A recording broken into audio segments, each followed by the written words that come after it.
Cerita dikanjut di mana Xiaoyan kembali berhadapan dengan Qi Baihun. Jantung Xiaoyan tertembus jari tajam Qi Baihun dalam bentrokan awal. Rasa sakit yang dirasakan Xiaoyan melonjak dengan kekejaman yang belum pernah Xiaoyan alami. Tusukan di jantungnya bukan sekedar luka fisik, melainkan penderitaan yang menembus hingga kesadarannya, seolah-olah setiap detak jantung berusaha merobek jiwa Xiaoyan. Intensitasnya jauh melampaui serangan sebelumnya, cukup untuk membuat pikiran Xiaoyan hampir runtuh. Sementara itu Qi Baihun menarik jarinya dari dada Xiaoyan. Seketika darah memancar deras dari lubang di tubuh Xiaoyan dan mengalir tanpa kendali. Xiaoyan merasakan dengan jelas bagaimana nyawanya terkuras, kekuatan hidupnya menghilang sedikit demi sedikit seolah disedot oleh sesuatu yang tak terlihat. Keadaan ini sama sekali tidak masuk akal bagi Xiaoyan, dan dengan kekuatan fisik yang dimilikinya sekarang, luka di jantungnya seharusnya pulih dalam sekejap. Namun kenyataannya pada saat ini benar-benar berlawanan. Kecepatan pemulihan tubuh Xiaoyan hampir benar-benar tidak ada. Pada saat itu ia menyadari bahwa sesuatu yang sangat mendasar telah direnggut dari Xiaoyan.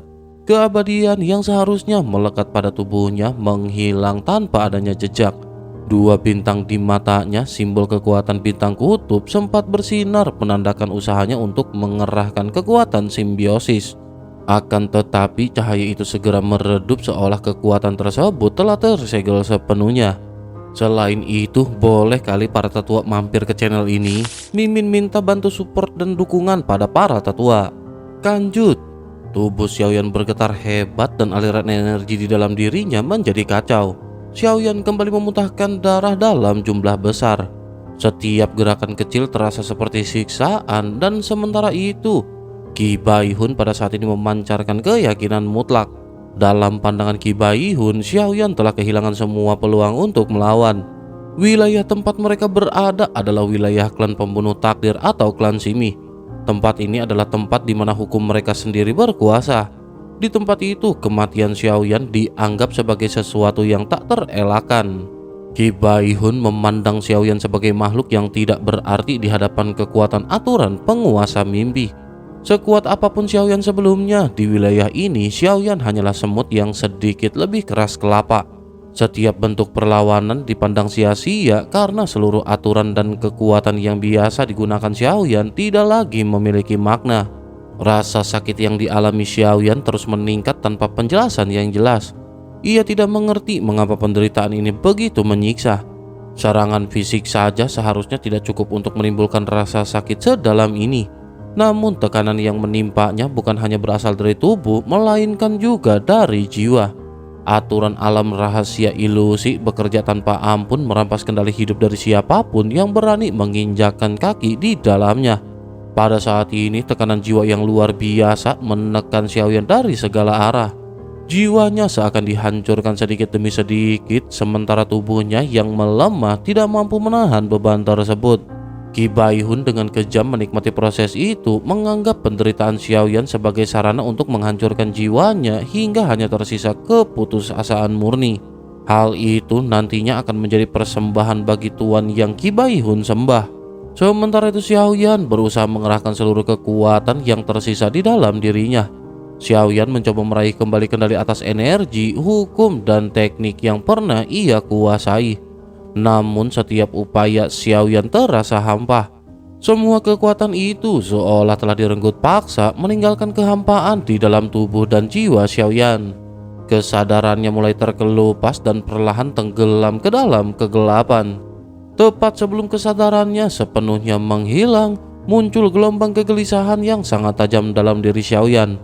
Dorongan itu bukan sekedar ketakutan, melainkan keinginan destruktif yang tiba-tiba, seolah-olah ada sesuatu di dalam dirinya yang ingin menghancurkan segalanya. Terlebih lagi, energi tersebut termasuk ingin menghancurkan diri Xiaoyan. Di tengah kondisi tersebut, pikiran Xiaoyan pada saat ini masih terus berusaha untuk bertahan. Xiaoyan menyadari bahwa kekuatan Qi Baihun tidak peduli sekuat apapun tetap memiliki batas. Bahkan dengan kekuatan aturan dewa mimpi yang menguasai tempat ini, Qi Baihun seharusnya tidak mampu sepenuhnya menaklukkan Xiaoyan. Kesadaran itu akhirnya menuntun Xiaoyan pada satu pemahaman yang muncul dengan paksa di benak Xiaoyan. Segala yang terjadi di sekelilingnya, seluruh penderitaan, tekanan jiwa, dan pelemahan kekuatan, semuanya masih berada dalam lingkup mimpi yang diciptakan oleh kekuatan ilusi.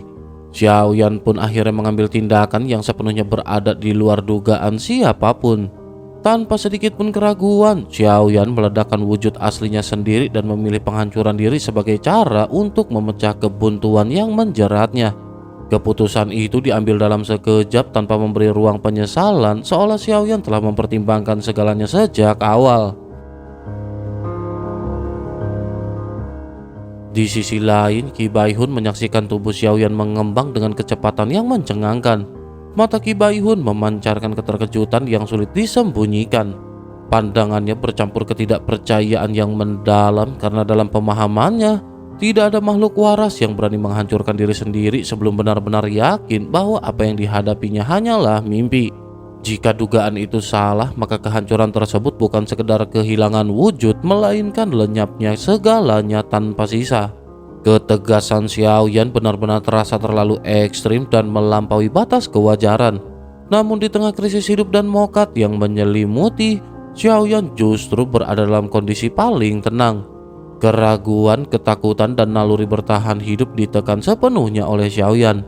Yang tersisa hanyalah keyakinan bahwa satu-satunya jalan keluar adalah menghancurkan segalanya dari dalam. Pada akhirnya ledakan besar pun benar-benar terjadi. Raungan penghancuran diri mengguncang kehampaan, menciptakan badai energi yang membawa cahaya penghancur ke segala arah. Gelombang kekuatan itu melahap tubuh Xiaoyan tanpa ampun dan menyeret Qi Baihun yang berada di dekatnya ke dalam pusaran kehancuran. Sosok Qi Baihun tampak diliputi ketakutan saat seluruh eksistensinya tenggelam oleh cahaya ledakan tersebut. Rasa sakit menjalar dengan intensitas yang tak terlukiskan. Tubuh terasa tercabik, kesadaran seperti diremukan dan dihancurkan sedikit demi sedikit. Segalanya terasa begitu nyata, seolah bukan ilusi, bukan mimpi, melainkan kematian yang sesungguhnya. Namun tepat ketika penderitaan mencapai puncaknya, dunia itu runtuh dengan tiba-tiba. Mimpi tersebut lenyap secara mendadak seperti gelembung raksasa yang pecah tanpa meninggalkan jejak. Kesadaran Xiaoyan tidak ikut menghilang. Di tengah cahaya ledakan yang masih menyilaukan, Xiaoyan justru merasakan energi aneh seolah sedang berpindah melintasi ruang dan lapisan keberadaan. Penghalang ilusi terakhir yang selama ini menutup kenyataan terus hancur sepenuhnya. Pemandangan di sekelilingnya retak seperti kaca, pecah berkeping-keping lalu terbentuk kembali menjadi susunan yang sama sekali berbeda. Perasaan tanpa bobot kembali menyelimuti tubuh Xiaoyan dan kali ini Xiaoyan tidak panik. Dengan cepat Xiaoyan menenangkan diri, membuka mata dan menarik nafas dalam-dalam. Detak jantung yang semula kacau perlahan kembali stabil, begitu pula emosi yang sempat bergolak hebat. Xiaoyan memahami bahwa membebaskan diri dari mimpi melalui kematian adalah tindakan yang sangat berisiko. Bahkan jika wujud itu bukan tubuh asli, mati di dalam mimpi tetap membawa konsekuensi yang tidak dapat diremehkan. Namun taruhan yang diambil Xiaoyan terbukti tidak sia-sia. Segala yang kini terbentang di hadapannya kemungkinan besar adalah kenyataan yang sebenarnya. Meski demikian, setelah terjebak dalam beberapa lapisan mimpi dan ilusi, Xiaoyan tidak serta-merta mempercayai apapun yang dilihatnya. Keyakinan penuh baru akan muncul setelah benar-benar meninggalkan tempat ini. Xiaoyan mendapati dirinya berada di tengah kehampaan yang luas dan tak bertepi. Ruang kosong itu terasa dingin dan sunyi, namun justru pemandangan di sekelilingnya yang menimbulkan rasa gentar. Sosok-sosok makhluk berdiri berjejer rapat seperti formasi pasukan mengelilingi Xiaoyan dari segala arah hingga ke batas pandangan. Jumlah mereka tidak terhitung, memenuhi kehampaan dengan kehadiran yang menekan. Di antara barisan tersebut terdapat manusia setengah hewan, dan monster laut raksasa yang bentuknya sangat mengerikan. Tidak diragukan lagi, semua makhluk yang pernah memasuki alam rahasia penguasa mimpi telah berkumpul di tempat ini. Kekuatan jiwa Xiaoyan menyebar tanpa sadar, menyapu area di sekitar. Seluruh makhluk itu berada dalam kondisi tidak sadar, mata tertutup rapat seolah terperangkap dalam mimpi masing-masing. Ekspresi di wajah mereka juga tampak beragam. Beberapa tampak tenang dan damai, seakan menikmati mimpi indah. Sebagian lain menunjukkan wajah terdistorsi dipenuhi rasa sakit, ketakutan, atau keputusasaan. Ada pula yang tersenyum aneh menampilkan kegembiraan yang tidak wajar. Semua ekspresi itu membeku menciptakan pemandangan ganjil yang membuat kehampaan terasa semakin mencekam. Semua orang tenggelam di dalam mimpi masing-masing, terpisah oleh kesadaran yang terjerat lapisan-lapisan ilusi. Mimpi itu terasa terlalu nyata, tersusun berlapis-lapis, dan setiap lapisan memberikan sensasi yang jauh lebih kuat dibandingkan dengan sebelumnya.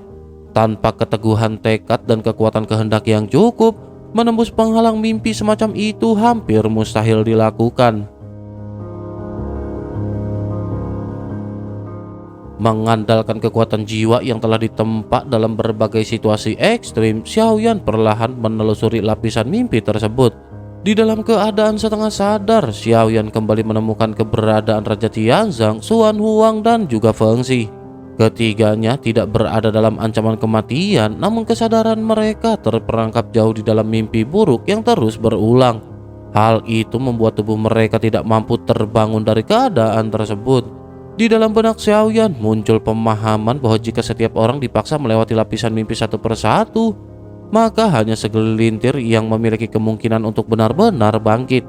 Bersamaan dengan kesadaran Xiaoyan yang belum sempat diperdalam, tiba-tiba jantung Xiaoyan berdegup keras tanpa peringatan. Detak jantung terasa tidak wajar dan langsung membuat pupil mata Xiaoyan menyempit. Perasaan krisis yang muncul kali ini jauh lebih kuat dibandingkan dengan sebelumnya, seolah ancaman besar telah berada tepat di hadapan Xiaoyan. Meskipun kecemasan meningkat, Xiaoyan mampu menyimpulkan bahwa krisis tersebut justru menandai suatu hal yang penting.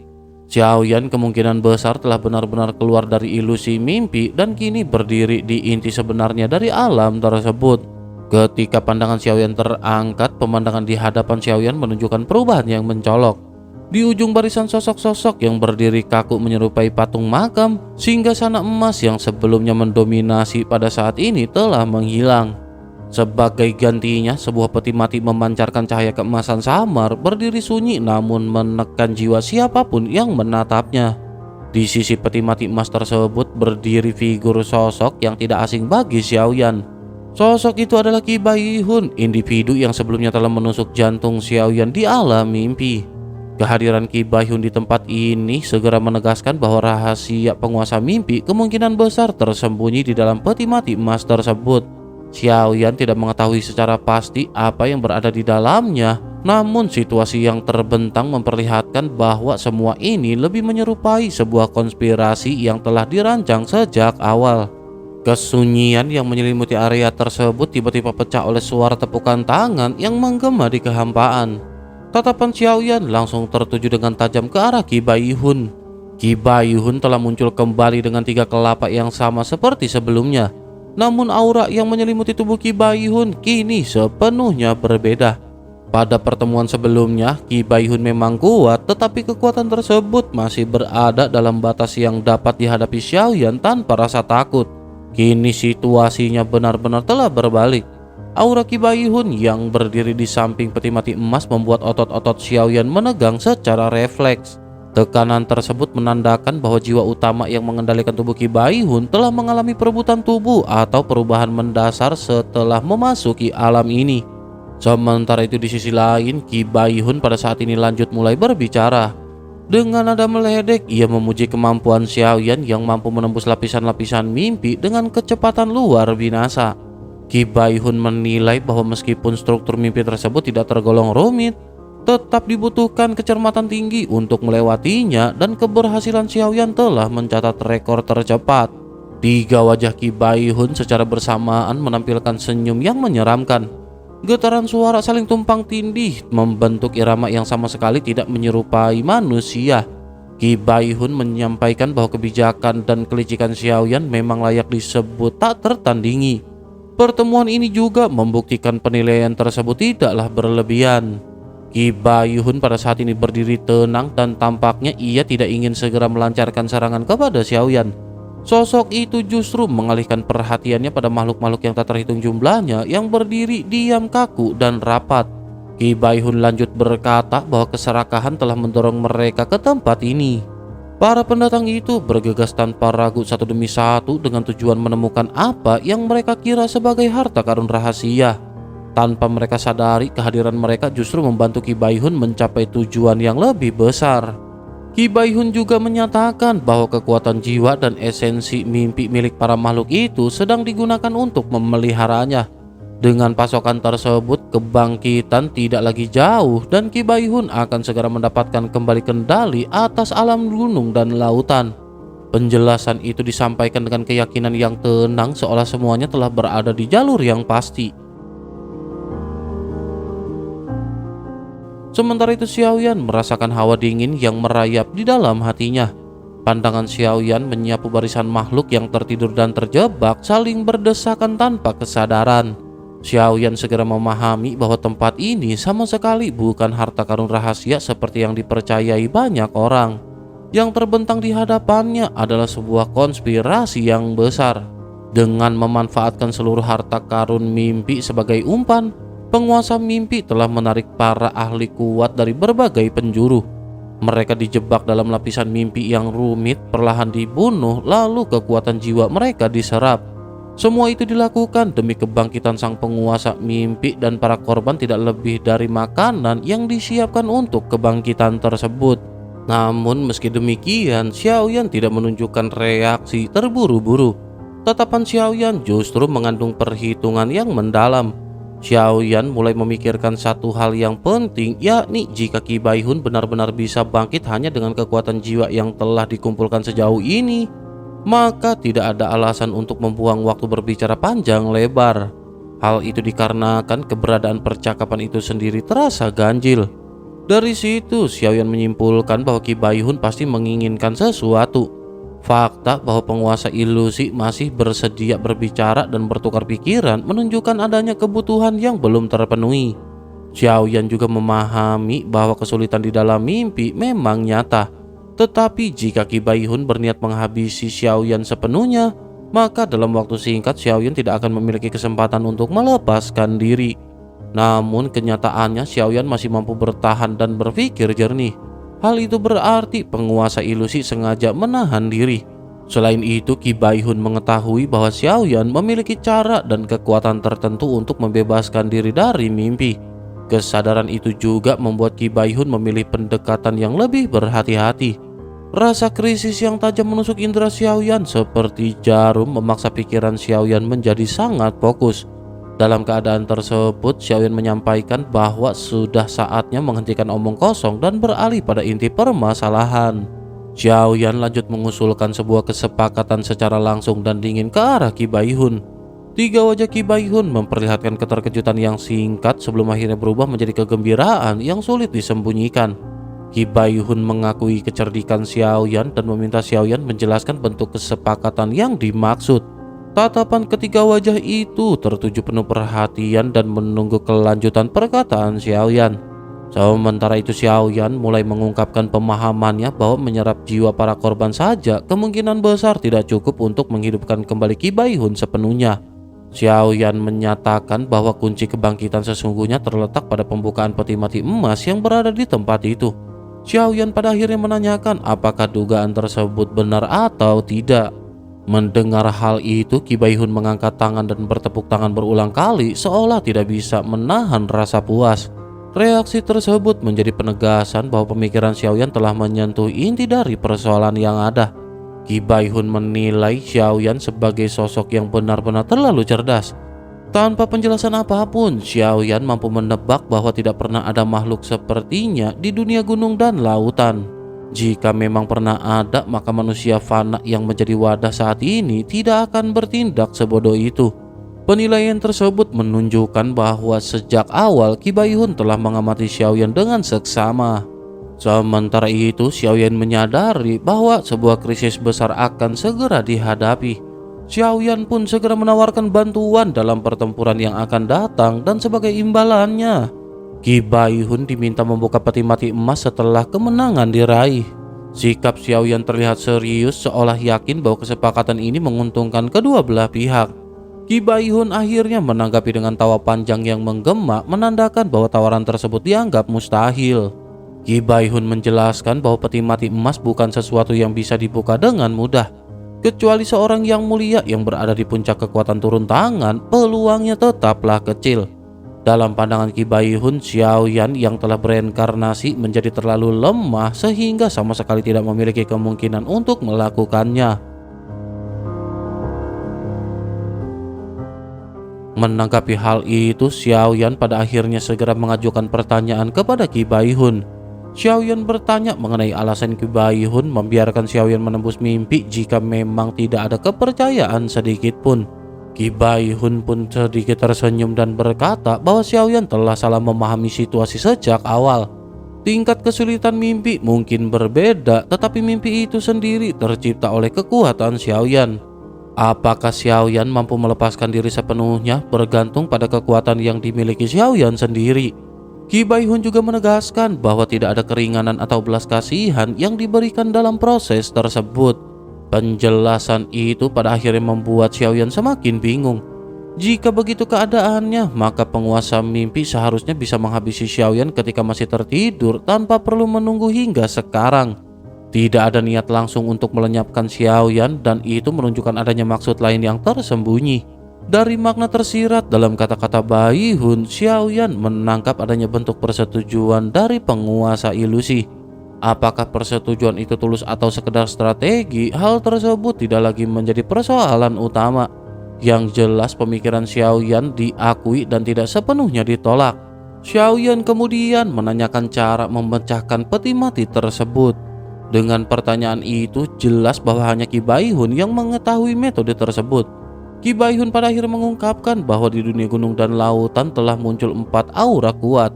Itu menandakan kehadiran 4 ahli tingkat kelima dan keempatnya memiliki tujuan yang sama, yakni menghabisi Xiaoyan. Ki Baihun lanjut berkata mengenai kesediaannya untuk membantu menghadapi ancaman tersebut, tetapi bantuan itu menyaratkan keterlibatan pengikut kecil milik Xiaoyan.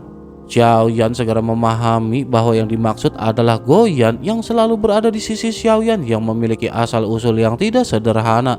Begitu maksud itu tersampaikan, peti mati emas juga mendadak memancarkan cahaya menyilaukan. Banyak simbol segel kuno berkelebat dan menyambar ke seluruh kehampaan, membuat ruang seolah dipenuhi oleh lapisan segel yang tak terhitung jumlahnya yang tidak berujung. Ki Baihun pun lanjut memberikan penjelasan kepada Xiaoyan. Ia berkata bahwa klan tahanan roh telah lama binasa. Makhluk yang berada di sisi Xiaoyan kemungkinan merupakan sisa terakhir dari 9 alam. Hanya keberadaan itu yang mampu membantu memecahkan segel peti mati emas tersebut. Sebagai imbalannya, Ki Baihun akan membantu Xiaoyan menghadapi krisis besar yang sedang mendekat. Di saat yang sama, Ki Baihun menegaskan bahwa Xiaoyan sebenarnya pada saat ini tidak memiliki pilihan lain. Ki Baihun berbicara dengan nada rendah dan tenang, menyampaikan penjelasan tentang tempat itu tanpa sedikit pun emosi. Sementara itu Xiaoyan mendongak menatap hamparan segel yang memenuhi ruang di hadapannya. Jumlahnya tak terhitung, berlapis-lapis seperti jaring raksasa yang menekan keberadaan siapapun yang terperangkap di dalamnya. Dalam benaknya, Xiaoyan memperkirakan waktu yang dibutuhkan untuk membangun segel sebanyak itu pasti melampaui bayangan manusia biasa. Bahkan hal itu mungkin melampaui usia hidup banyak kultivator kuat. Di tengah keterkejutan itu muncul pertanyaan yang terus berputar di pikiran Xiaoyan mengenai sosok yang telah menyinggung penguasa ilusi hingga menerima hukuman seberat ini. Siapapun orangnya, dendam itu jelas bukan dendam biasa, melainkan kebencian yang ingin mengurung targetnya selamanya. Xiaoyan pada akhirnya lanjut menanyakan keraguannya kepada Ki Baihun dengan tegas. Xiaoyan mempertanyakan apakah tahanan roh masih dapat dimanfaatkan apabila Xiaoyan benar-benar mokat di tempat itu. Pertanyaan itu mengandung perlawanan sekaligus kewaspadaan karena Xiaoyan menyadari posisinya bukan sepenuhnya aman. Sementara itu Ki Baihun menanggapi dengan tawa panjang yang menggema. Dalam sikap santainya, Ki Baihun menjelaskan bahwa justru karena kemungkinan itulah klan tahanan roh dipilih. Menurut Ki Baihun, klan itu mungkin tidak licik, tetapi kesetiaan dan ketaatan mereka tidak perlu diragukan. Ki Baihun telah mempertimbangkan kemungkinan terburuk, termasuk apabila Xiaoyan memilih mokat dan menghancurkan dirinya sendiri. Karena itulah Ki Baihun menilai bahwa bekerja sama adalah satu-satunya jalan yang masuk akal bagi kedua belah pihak. Menanggapi hal itu, Xiaoyan pada akhirnya lanjut mengibaskan lengan bajunya. Selanjutnya, di dekat Xiaoyan, Goyan terlihat terbaring dengan mata tertutup rapat. Goyan pada saat ini benar-benar tampak tengah tertidur lelap. Qi Baihun pada akhirnya memerintahkan Goyan untuk bangun. Perintah itu keluar dari mulut Qi Baihun dengan kekuatan yang menembus langsung ke jiwa, cukup untuk membuat jiwa Xiaoyan sendiri bergetar tanpa sadar. Tubuh Goyan bergetar sedikit sebagai respon, namun matanya masih tetap tertutup. Reaksi itu membuat Qi Baihun merasa heran.